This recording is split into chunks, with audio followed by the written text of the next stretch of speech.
पिछले भाग में हमने देखा कि रवि और सीमा को गांव के बुजुर्गों से बगीचे के अंदर एक रहस्यमयी किताब के बारे में पता चलता है। इस भाग में रवि और सीमा किताब को खोजने और बगीचे का रहस्य जानने के लिए बगीचे में वापस आते हैं, जिसके बारे में गांव के बुजुर्ग बात कर रहे थे। क्या उनके लिए बगीचे में वापस जाना ठीक था या उनके साथ कुछ और बुरा होने वाला था? आइए देखते हैं। अगली रात रवि और सीमा ने बगीचे में वापस जाने का फैसला किया। वे जानते थे कि यह इतना आसान नहीं होगा, लेकिन उन्हें उस किताब का रहस्य पता लगाना था। रहस्य उनके दिमाग में बस गया था। रवि और सीमा बगीचे के पुराने दरवाजे से प्रवेश करते हैं। रात का सन्नाटा और हर जगह छाया अंधेरा उन्हें और भी बेचैन कर रहा था। सीमा धीरे से, रवि, मुझे ऐसा लग रहा है जैसे कोई हमें देख रहा है। रवि ने अपने आसपास देखा, लेकिन उसे कोई नहीं दिखा। रवि, कुछ नहीं सीमा, हमें बस अपना मनोबल बनाए रखना है। हमें वह किताब ढूंढनी होगी। अंधेरे में वे दोनों एक छोटे से संकरे रास्ते पर चलते हैं जो उन्हें बगीचे के एक पुराने हिस्से में ले जाता है। अचानक उन्हें जमीन पर कुछ अजीब-ओ-गरीब निशान दिखाई देते हैं।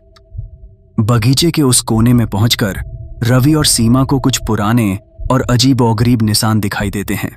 उन्हें देखकर ऐसा लगता है जैसे वे निशान उन्हें वहां होने वाली घटनाओं और उनके कारणों के बारे में बता रहे हों। वह रवि और सीमा उन निशानों के पास झुकते हैं और देखते हैं कि उनके नीचे जमीन पर कुछ लिखा हुआ है, लेकिन वह लिखावट इतनी पुरानी थी कि वो उसे मुश्किल से पढ़ पा रहे थे। सीमा, यह निशान, लगता है यह किसी राज का हिस्सा है। शायद ये हमें किताब तक ले जाए। तभी उन्हें एक हल्की सी आवाज सुनाई देती है, जैसे कोई उनके पास आने की कोशिश कर रहा हो। रवि डरते हुए पूछता है, सीमा, क्या तुमने वह आवाज सुनी? डर के मारे रवि और सीमा जल्द से जल्द वहां से निकलने का फैसला करते हैं, लेकिन जैसे ही वे मुड़ने लगते हैं, ठंडी हवा का एक झोंका उनके बहुत करीब से गुजरता है। उस ठंडी हवा के एहसास से उनके रोंगटे खड़े हो जाते हैं। यह तो बस शुरुआत थी, अब यह सफर और भी भयानक होने वाला था।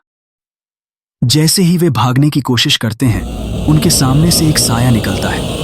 वो साया धीरे धीरे बगीचे के अंधेरे में घूमता है और गायब हो जाता है। सीमा डरते हुए, रवि, मुझे लगता है हमने गलती कर दी वापस आके। रवि, सीमा, अब हमें और भी सावधानी से आगे बढ़ना होगा। हम उस किताब को लिए बिना वापस नहीं जा सकते। उसके बाद वे दोनों उस निशान का पीछा करते हुए बगीचे के अंदर एक छोटी सी गुफा जैसी जगह पर पहुंचते हैं। गुफा के अंदर कोने में एक मूर्ति थी जिसके हाथ में वह किताब थी। उसके हाथ खून से सने हुए थे। वे दोनों डरते हुए उस मूर्ति के पास जाते हैं और उसके हाथ से किताब निकालने की कोशिश करते हैं। जैसे ही वे किताब निकालते हैं, चारों तरफ से भयानक आवाजें आने लगती हैं और वह मूर्ति अपने आप टूट जाती है और गुफा भी धीरे धीरे टूटने लगती है। यह देखकर कि गुफा धीरे धीरे टूट रही है, रवि और सीमा बहुत ज्यादा डर गए और बाहर की ओर भागने लगे। गुफा भी धीरे धीरे बंद होने लगी। किसी तरह दोनों किताब लेकर बाहर आए और राहत की सांस ली, लेकिन यह राहत भी उनके लिए ज्यादा देर तक नहीं थी।